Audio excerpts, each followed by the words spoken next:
안녕하십니까. 법인카드, 즉 법카를 통해 본 이재명과 김혜경 부부, 안하무인 무소불위에 좀도둑질까지 했단 말인가 하는 제목으로 말씀드리겠습니다. 오만방자, 안하무인, 무소불위, 약탈, 흡혈. 요즘 세상에 이런 말은 들어보기도 어려운 것들이지만은 옛날 소설 춘향전 같은 걸 보면 무능하고 부패한 탐관오리의 대표적인 인간상을 표현할 때 많이 썼던 말들입니다. 춘향전에 나오는 남원부사 변학도, 변사또를 표현할 때 항상 거만하고 건방지고 오만방자하다. 누가 있든 말든 못할 짓 없이 별짓 다 하는 안하무인이요 무소불위다. 욕심나고 탐났다 하면 무슨 수를 써서든지 빼앗아서 피를 빨아먹는 흡혈귀 같다. 눈에 띄면 아무나 종놈이나 노예 취급을 하기 때문에 상종 못할 인간이다 하는 이미지를 강조하는 말입니다.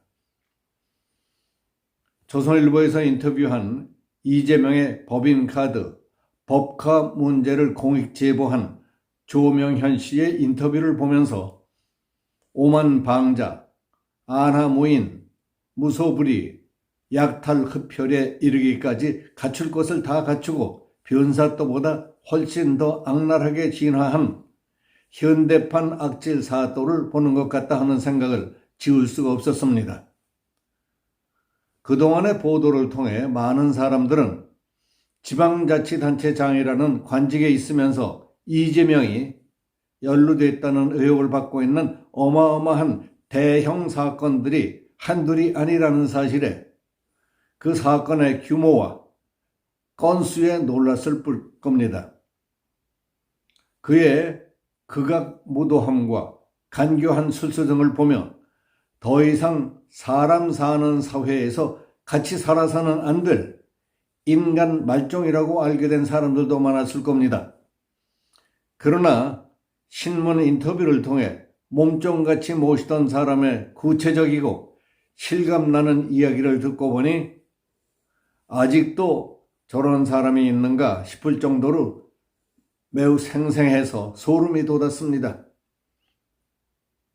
일일이 열거할 것도 없이 도지사였던 이재명은 또 그 부인 김혜경이든 도대체 어떤 가정, 어떤 부모 밑에서 무엇을 보고 배웠는지 그 성장 배경과 살아온 인생 역정이 궁금합니다.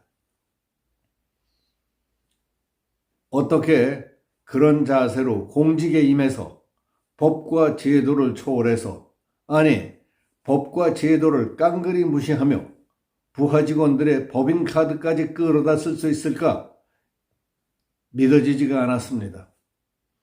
그 기상천외한 경우 및 몇 가지만 사건의 윤곽을 살펴보겠습니다. 공익제보자 조명현 씨는 도지사의 의전비서라는 직함으로 이재명의 법카를 가지고 불법 부당한 속임수를 써가며 휴일도 공휴일도 없이 이 지사 내외와 그 자녀들 문제에 이르기까지 말도 안 되는 잔심부름까지 도맡아 하는 데 대해 자괴감을 느끼며 심각한 회의에 빠져 고민을 했다는 겁니다.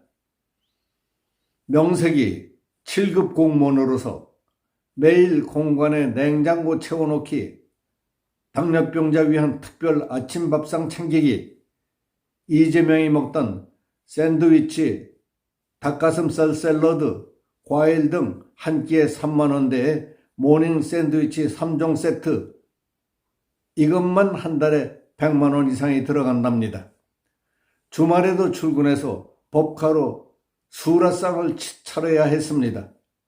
공무원들에게는 부패하지 말라, 돈 받지 말라 하는 사람이 경기도에 있는 국고를 자기 아침밥을 위해 쓴다는 게 말이 됩니까? 휴일에도 공무원을 시켜 일제 샴푸를 사오라 하고 샴푸값은 경기도 세금으로 지불하게 하질 않나. 말로는 목숨을 걸다시피 반일 선동을 한다면서 자신은 일제 샴푸를 사오라, 서울 청담동까지 심부름을 보내는 식으로 말과 행동, 겉과 속이 늘 딴판이기 때문에 당초에 믿을 수가 없었답니다. 가까이서 보면 이재명은 어떤 기준이 없이 수시로 왔다 갔다 하고 변합니다. 내가 존경한다고 했더니 진짜 존경하는 줄 알더라 하며 말을 확 바꾸었듯이 언제 어디서나 자기한테 유리한 쪽만을 생각합니다. 밖으로는 노 재팬, 노 재팬을 외치면서 뒤로는 아무렇지 않게 일제 샴푸를 쓰는 식으로 지킬 박사와 하이드처럼 완전히 이중적입니다. 공익제보자 조명현 씨는 내 제보의 핵심은 불법적인 의전과 국민 세금으로 초밥, 쇠고기, 백숙, 샌드위치 사 먹으면서 법카를 개인 돈처럼 쓴다는 법카 유용 의혹이라고 했습니다. 청담동 샴푸, 김혜경 씨 생일 선물 등 법카로 살 수 없는 물품들은 여러 부서에서 객출한 업무 추진비나 출장비로 구매했답니다. 과연 그에게 공직자 의식이 있는지 묻고 싶다고 했습니다.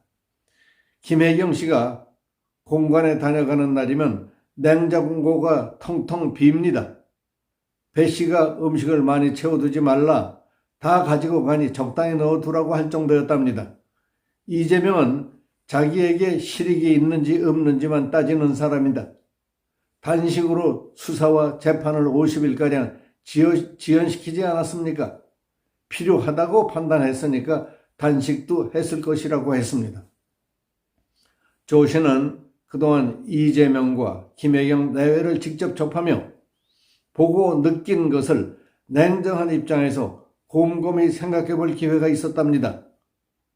저토록 비정하고 비인간적이며 철저히 자기 이익 중심인 사람 부부가 나서서 좀도둑질까지 하는 사람이 대통령이 돼서는 안 되겠다 하는 결론에 도달했다는 겁니다. 불법, 비리, 아나무인, 후안무치, 자기 중심적인 사람이 대통령이 된다는 것은 막아야 되지 않겠느냐 하고 고심하다가 자신에게 닥칠 어떤 어려움도 각오하고 공익제보를 하기에 이르렀다고 말했습니다. 요즘 생각해보면 그들이 하마터면 대통령과 대통령 부인이 될 뻔하지 않았느냐? 법을 어기고 잘못을 저지르는 사람들은 오히려 국회의원 되고 당대표가 돼서 큰소리 치는데 잘못을 지적한 나는 무엇이 무서워 조마조마해서 도망을 다니는가? 그럼에도 불구하고 내가 직접 겪은 일들을 국민에게 알리지도 않는다면 그야말로 큰 죄를 짓는 것이 아닌가? 내가 뭘 잘못했다고 오히려 저들을 피하고 수부려 든다는가? 너무 비굴하지 아니한가? 하는 마음이 들어서 이달 초에 한 번도 경험해보지 못한 법카라는 책을 냈다고 했습니다. 이 회고록은 대통령과 대통령 부인이 될 뻔한 부부가 저질러온 불법 비리에 대한 명확한 증거와 자료를 토대로 공개 폭로한 대국민 고발서라고 할 수 있겠습니다.